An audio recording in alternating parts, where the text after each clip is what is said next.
आज इसी कहानी के साथ इस वीडियो की शुरुआत करके चलता हूँ। 5 साल का एक बच्चा जो अभी तक न बोलना सीखा है न अभी तक ठीक से चलना। मैं बात कर रहा हूँ एल्बर्ट आइंस्टाइन, जो कि हमारे देश के एक बहुत बड़े जाने माने वैज्ञानिक रहे हुए हैं।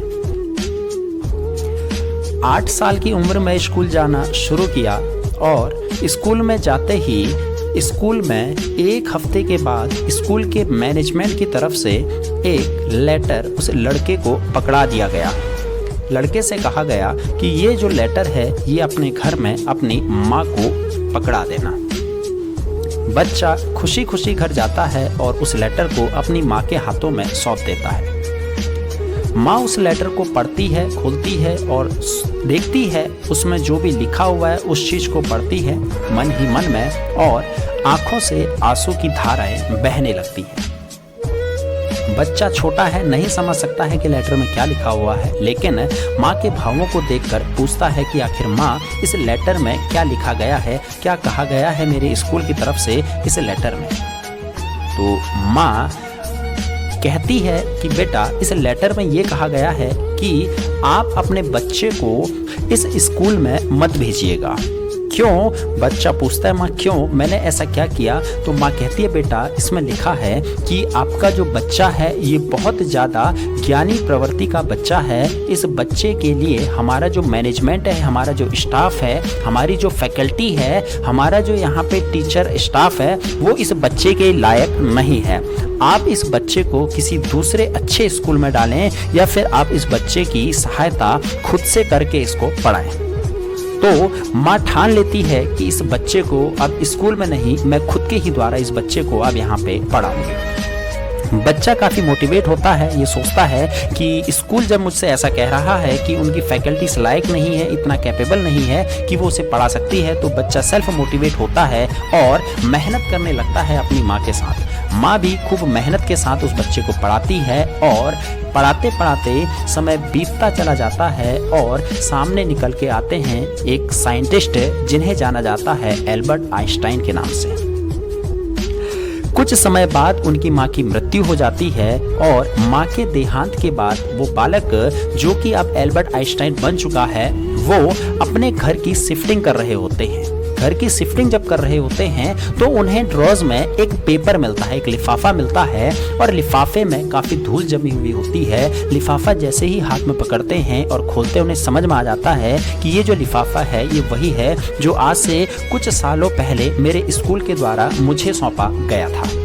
उस लिफाफे को बड़े उत्सुकता के साथ खोलते हैं और पढ़ते हैं और उस लिफाफे को पढ़कर, उस लेटर को पढ़कर अपने आंसुओं को कंट्रोल नहीं कर पाते और बहुत ज़ोर ज़ोर से रोने लगते हैं। आइंस्टाइन को समझ में आ जाता है कि उसमें लिखा हुआ था कि आपका जो लड़का है ये हमारे स्कूल के लायक नहीं है, आपका जो लड़का है ये हमारे स्कूल में पढ़ने लायक नहीं है, आपका लड़का इतना सक्षम नहीं है कि इसे हम यहाँ पे पढ़ा सकें। बहुत आपका जो लड़का है ये क्या है, एक बहुत ज़्यादा जिसे मंद बुद्धि कहा जाता है, इस लेवल का आपका लड़का है।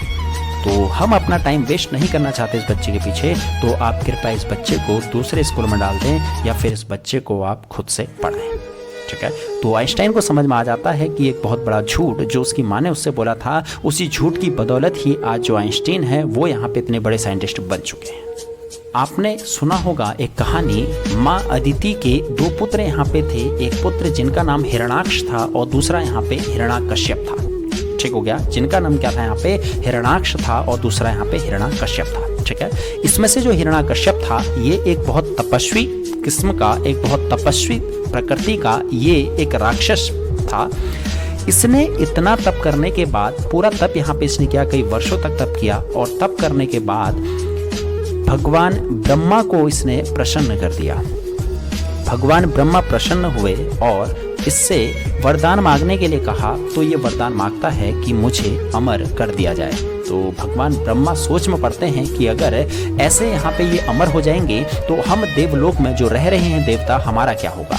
तो भगवान बोलते हैं कि पुत्र तुम क्या करो, इसके अलावा कोई दूसरा वरदान यहाँ पे मांगो। तो यहाँ पर जो हिरण्याकश्यप है तो ये बड़े सोच समझ के एक नया वरदान मांगता है, कहता है प्रभु मुझे ऐसी शक्ति दो, ना मैं दिन में मर सकूं, ना मैं रात में मर सकूं, ना मुझे कोई आदमी मार सके, ना मुझे कोई जानवर मार सके, ना मैं घर के अंदर मर सकूं, ना मैं घर के बाहर मर सकूं, ना मैं अस्त्रों से मरूं, ना मैं शस्त्रों से मरूं, तो ऐसा मुझे यहाँ पे वरदान दे दीजिए। तो जो ब्रह्मा जी हैं वो भी क्या कर देते हैं, यहाँ पे तथास्तु बोल देते हैं और मनोकामना पूरी हो जाती है हिरण्याकश्यप की। जैसे ही इतनी सारी मनोकामनाएं पूरी होती हैं तो समझ जाता है हिरण्याकश्यप कि अब उसको मार पाना संभव नहीं है।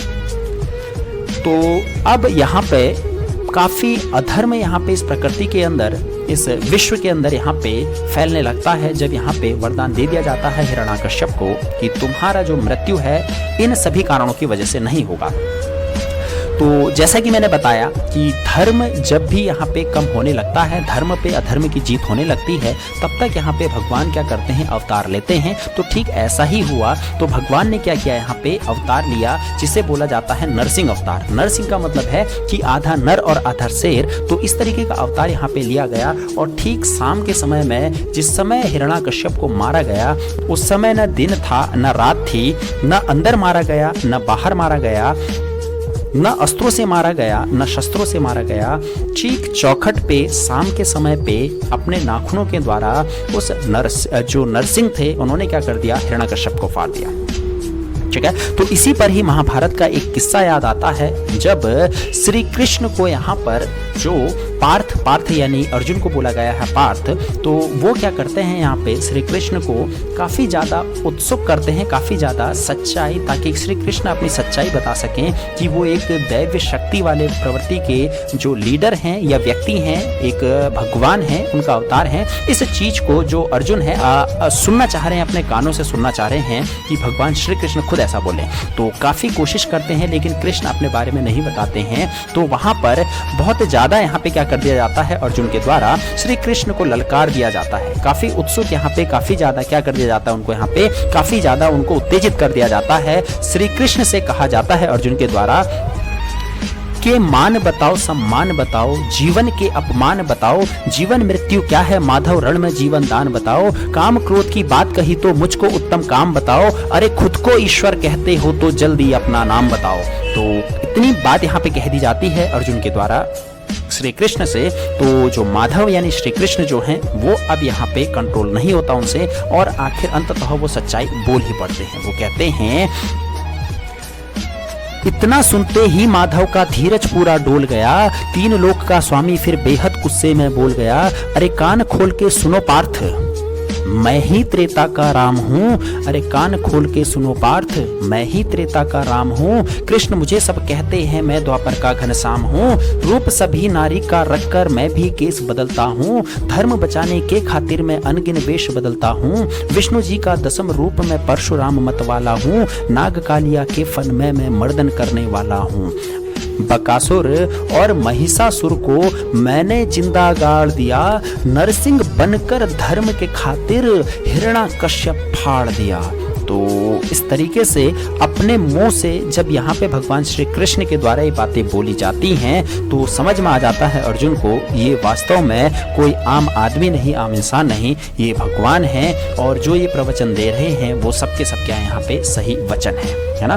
कहा जाता है कि भगवान जो शिव हैं उनकी इतनी तपस्या यहाँ पे रावण ने यहाँ पे कर दी थी इस पृथ्वी के अंदर। पूरा जो तीन लोक का जो अगर हम बात करें सबसे ज्ञानी व्यक्ति अगर आज तक कोई हुआ है तो वो रावण ही यहाँ पे हुआ है, लेकिन सिर्फ अपने अहंकार की वजह से इस धरती पर वो जिंदा नहीं रहा, है ना। तो बात करके चलता हूँ। कहा जाता है कि रावण कहा करता था, मुझसा पंडित मुझसा जोधा और नहीं कोई दूजा है, अपने शीशों को काट काट मैंने शंकर को पूजा है। अपनी भक्ति पे इतना ज़्यादा विश्वास उसे कि वो ये बोल रहा है कि मैंने क्या कर रखा है, मुझसा पंडित मुझसा जोधा और नहीं कोई दूजा है, मेरे जैसा पंडित मेरा जैसा योद्धा और नहीं कोई दूजा है, अपने शीशों को काट काट मैंने शंकर को पूजा है।